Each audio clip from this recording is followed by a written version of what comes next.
Oil Country, you can sleep peacefully tonight as Leon Draisaitl finally signed his extension with the Oilers. We'll get into the numbers, the term, all the breakdown. But before we get into that, make sure to subscribe to Oilers Digest, as 89% of you have not yet subscribed to the channel, of course. Still lots of smaller news besides the Leon Draisaitl extension heading into training camp. There might be a team-shaking move in the horizon, who knows? But we will get right into the Draisaitl extension. I know it was anticipated by a lot of people, as we were getting close to that September 19th deadline set by Draisaitl in his agent Yuri Poner. Lots of people are getting antsy.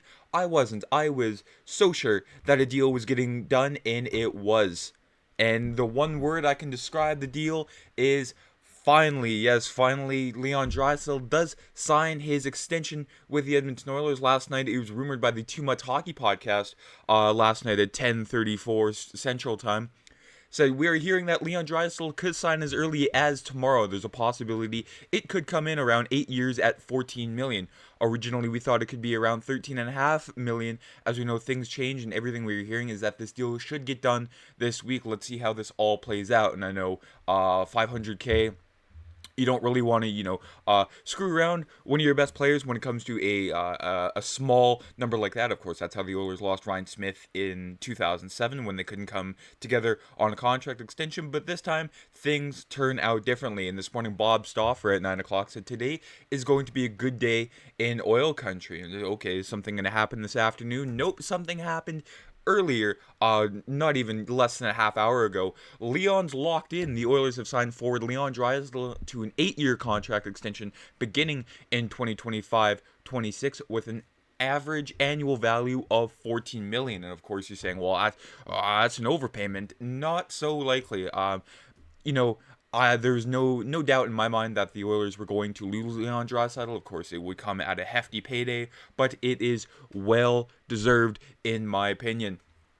Of course, the cap hits for 2025-26. He now overtakes Austin Matthews there with the rest of the list, being McKinnon, McDavid, Panarin in. He bumps off Elias Pettersson off that list. When Elias Pettersson, one of these things is not like the other, with the other 4 players on this list.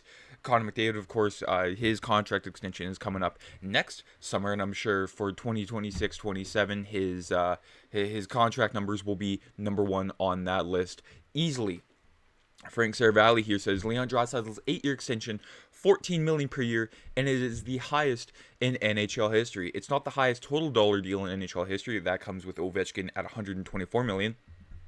But it is a massive payday and a massive piece of business done for the Edmonton Oilers. And with Big Head Hockey here, they're going over the largest contracts in NHL history. Of course, Alexander Ovechkin with $120 million. Leon Draisaitl coming in at second place with $112 million. Shea Weber with that $110 million. Of course, there was that offer sheet breakdown there when it came with the Nashville Predators and the Philadelphia Flyers. And lastly, there's Sidney Crosby at $104.4 million. And because of the CBA rules, you can't go over 8 years on a contract extension. So that's why Leon is the only contract under 10 years on this list. You can see there, Leon Draisaitl, his numbers there.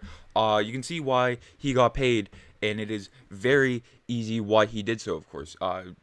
Go from 2020 there with the Canadian division, just phenomenal numbers. I mean, back-to-back 50-point seasons. And then if you want to take a look over in the right side there, I mean, his playoff stats are just ridiculous there. He was on one leg for that 2022 playoff run and still managed to put up 32 points in 16 games. And then even this past playoff year, I mean, just ridiculous.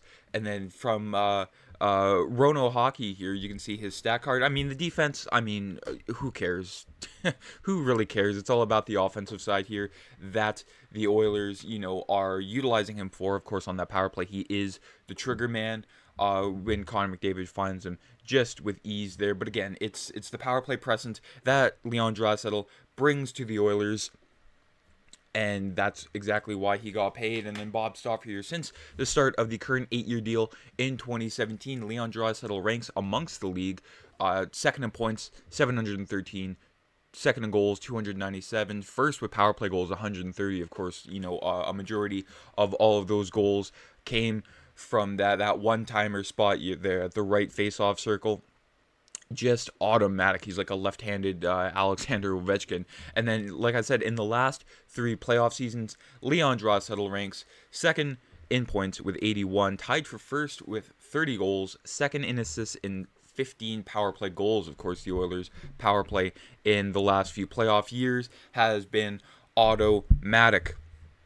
Now, when it comes to the Oilers, of course, again, you're worrying about not just the Leon Draisaitl extension, but you're also worrying about the McDavid and the Bouchard extensions coming up as well. Of course, the Oilers don't have, a lot of cap space to move around with at this time, but, things could change over the coming year and sort of gain that cap space that is necessary to sign these players. Just taking a look at that 8-year contract, beginning in 2025-26 with an average annual value of $14 million. So there's a good chance he is an Oiler for life, alongside with guys like Ryan Nugent-Hopkins and potentially Connor McDavid. It all boils down to next summer. With that, those talks, I'm sure, Jeff Jackson, Stan Bowman and co. have begun talks with McDavid already, or, starting to throw some numbers in the water there to see what, McDavid could sign for. And just going over, the highest paid list yet again.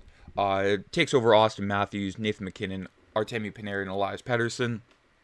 I mean, it's absolutely well deserved for Leon Draisaitl. Again, many fan bases have called this an overpayment. From the get-go, they're calling him, a one-horse pony, one-dimensional player that can only do one thing. But no, Leon Draisaitl, he's shown his presence in the NHL, not just, on the power play, but every single other asset of the game except the defensive part. Talked about that. It's kind of lacking, but he has, stepped up his game in the interviews, throughout the years. He's shown he wants to be in Edmonton, ever since he was drafted in 2013. Or 2014, I should say, my apologies. Ever since he was drafted in 2014 and he came into the Oilers, young, he was hungry. He was with, just a bare bones squad in his rookie year. Of course, that was still the year before McDavid, when he still had guys like Benoit Pouliot, Teddy Purcell, Nikita Nikitin. I could go on and on about the list of names that he had to deal with before McDavid rose onto the team. I think even Neil Yakupov was still on that team. But Draisaitl, I'm excited to see, even though he got paid, I think he'll still, most players, when they get paid, they just kind of seem to, their effort seems to drop off. But with Draisaitl in his post-year pressers following the playoffs, he knows he has to finish the story with Connor McDavid, and we will see an even hungrier Leon Draisaitl. I'm excited. Everyone else is excited about the contract extension. And finally, the big piece of the summer has been caught. Have yourselves a fantastic day. I hope you're just as excited as I am about the contract extension. All the numbers, sure, $14 million. Who cares? The cap will go up anyways, right? Have yourselves a great day. Let me know down in the comments what you think about the extension. I'm Matt.